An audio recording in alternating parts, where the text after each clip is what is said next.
It isn't just crazy. It's downright. Let me just snip. No. Hey. Fucked up. Free trips to Africa. Chicken. Get the chicken. Follow it. You're gonna make me. Did you tell them about the basketball? We've told this story before, but a long time ago, we used to say when we were doing the Real Deal, our public access show, man, I'll go see almost anything, but there's some movies you couldn't pay me to go see.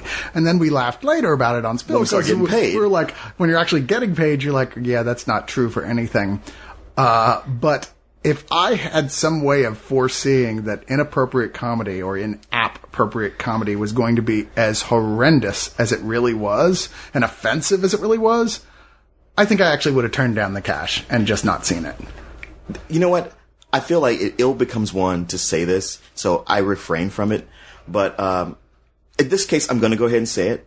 I told you so. Yeah. I tried to tell you we need to not see this movie. This is one of these ones where I look on the schedule of the movies that are coming out in theaters and I just accidentally saw it. Wait, what the hell is that? It's funny. It's like the universe and the entire world of media tried to not let us know that this movie came out. No, seriously. It was like a Hellraiser cube. You're just look, if it's a puzzle and there's a bunch of signs pointing at you not to solve it, Don't solve it. We're old enough now. We know better.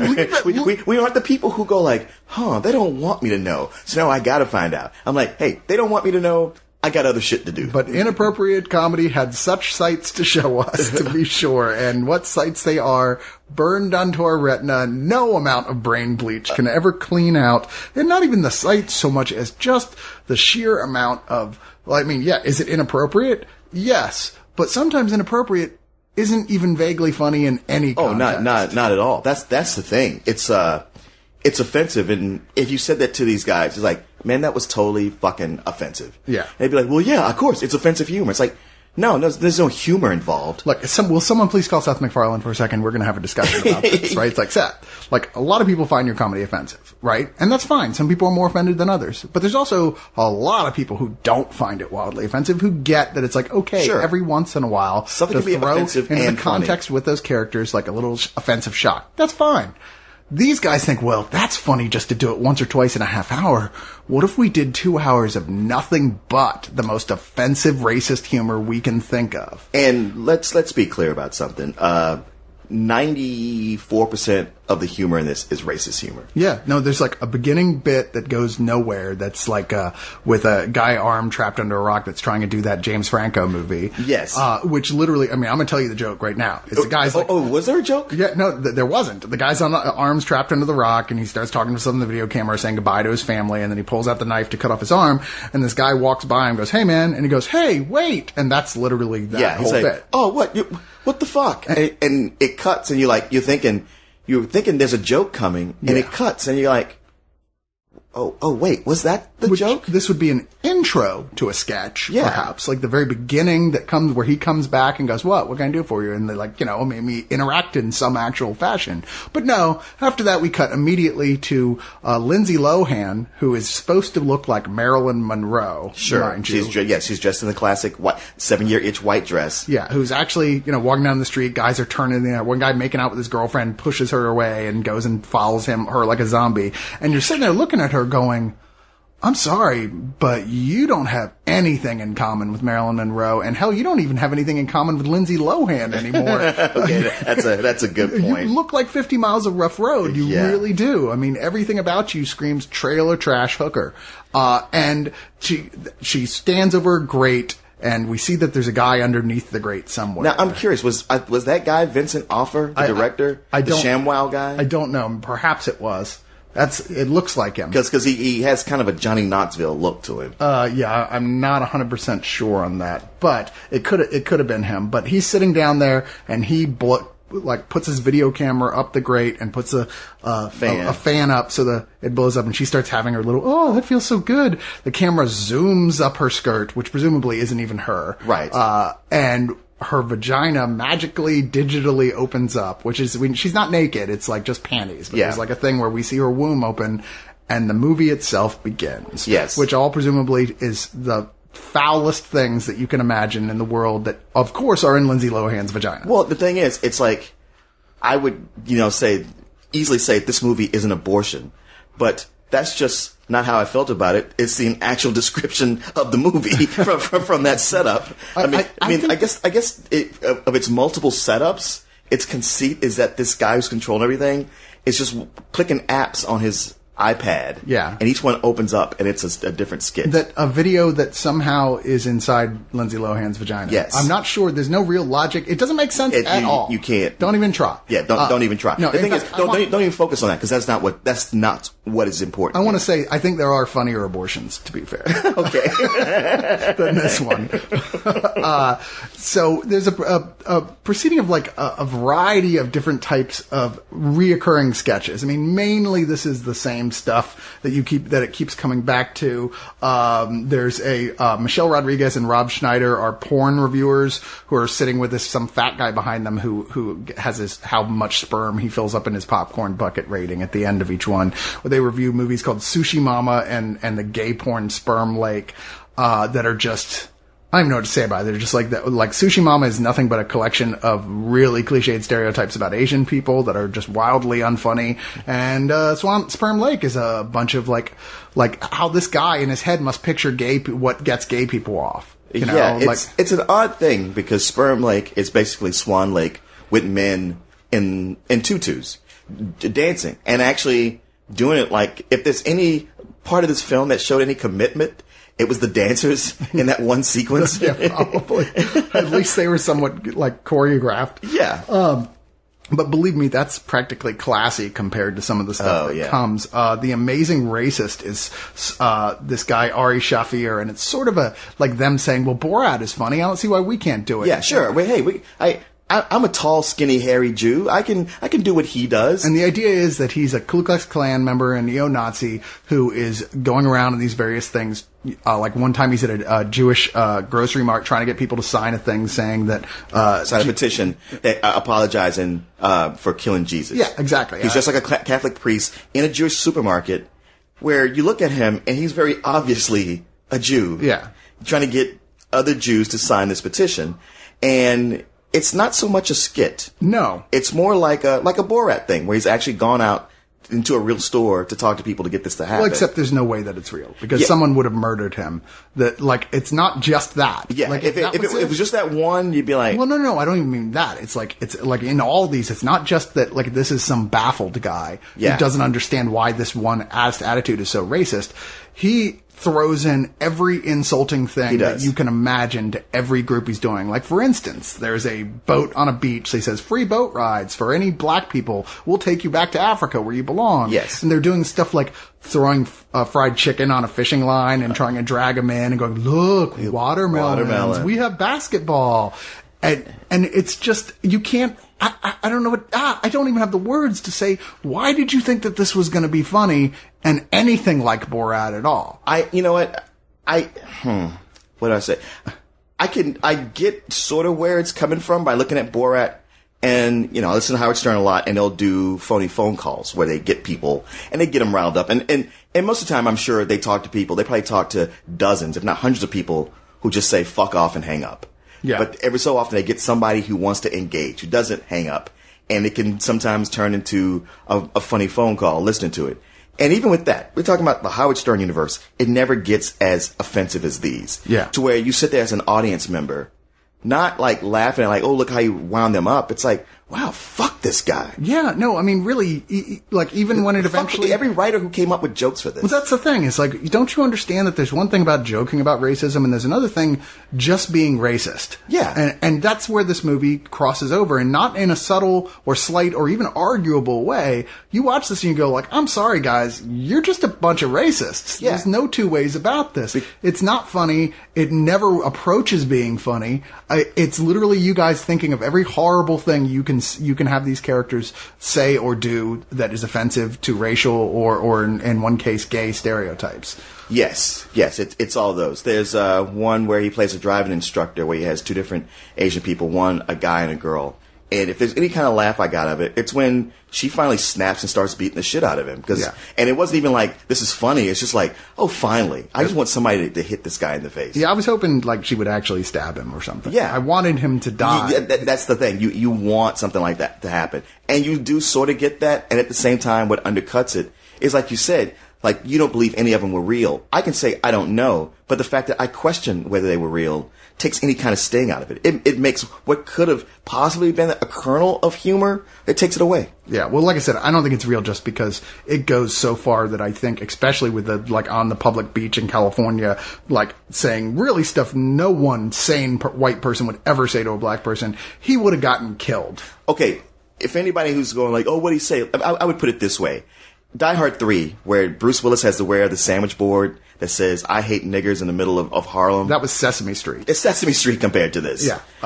And the thing is, he takes it so far that I can't imagine anybody, even after being told, like, oh, this is a hidden camera show. He'd be like, fuck you, suck my dick. And, oh, could you sign this release so we can show it? Like, no. No, why would anyone do that? Because they would go, oh, wait, this isn't funny. There's even a bit on there where they go, where one guy tries to beat him up and he goes, wait, no, it's just a joke. It's just a joke, dude. And the guy, why are you getting all serious? And the guy, like, after that, like, a cop holds him back, which, by the way, clue 1, this wasn't real, where they would have digitized the cop's face. Oh, yeah. Okay. The guy immediately runs and tries to attack him again. You're like, well, yeah. And we're like, you know what? Once again, sometimes a joke, whether it's a joke or not, it's still offensive and not funny. Yeah. And really, it's just the way it just that's all it's got. That's all this movie has. That's all it's got. If you throw in offensive jokes here and there, it can be very funny.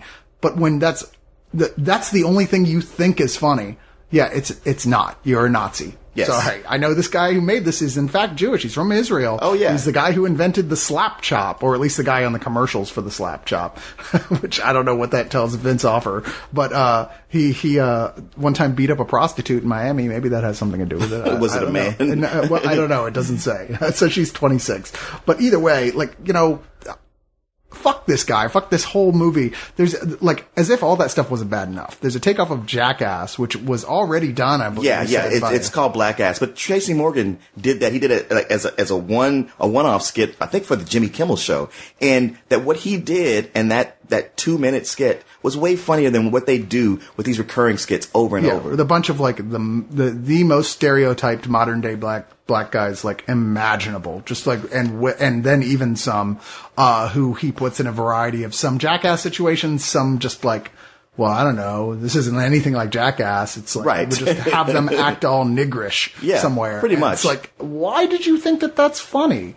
Yeah, and I'm sorry. I know we're kind of like it so misses the point on what is actually funny. It's like there's no recognition of a line where like, look, this is gonna be funny to anybody. And I really, as much as we talked about movie 43, this is one where like, wow, everybody who signed up for this, I don't even want to give you the freedom of saying like, well, clearly you didn't know what you were doing. Yeah, I mean, everybody else you can almost understand, like they had nothing going on. They're like desperate for work. But Adrian Brody, I know, is in this, and he still gets regular work, and he's a good actor. And yet he's in there playing a character called Flirty Harry. Flirty Harry, who's supposed to be a gay version of Dirty Harry. That's nothing but a proceeding of like, you know, him giving monologue, telling the worst gay, the worst, double entendres. Yeah. Oh, come on, Harry. These are just weird phrases you're using. Well, what do you want me now. to say? So I went in. Yeah, I went in deep, balls to the wall. But I unloaded into both of those assholes. All right, stop. I told you. It felt good. I read the frickin' report. Super cop. You shut up. Let me tell you something. Yeah. City Hall's been trying to get me to bend over a barrel for years. If I am going down, I'm going down hard. I'm sorry, am I the only one that had an erection from when you started talking, or... I mean, yeah, it's funny when it's Ace and Gary and the ambiguously gay duo. That's a 3-minute cartoon. Yeah, if that. If that, exactly. This just keeps going and going and going and just gets worse and worse. I don't even more so than movie 43, like, those people, when you read about how that happened, some of them were kind of tricked into doing that film, quite frankly. And, you know, regardless, I'm not forgiving anyone for that. That movie is awful, unbelievably. And yet, InAPPropriate movie in the same year manages to outbad the previous worst movie I had ever seen, movie 43.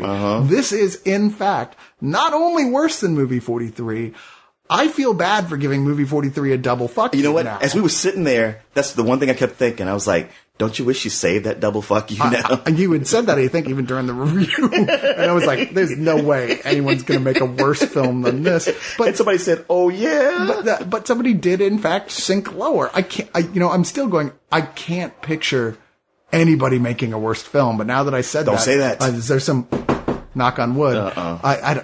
This is so...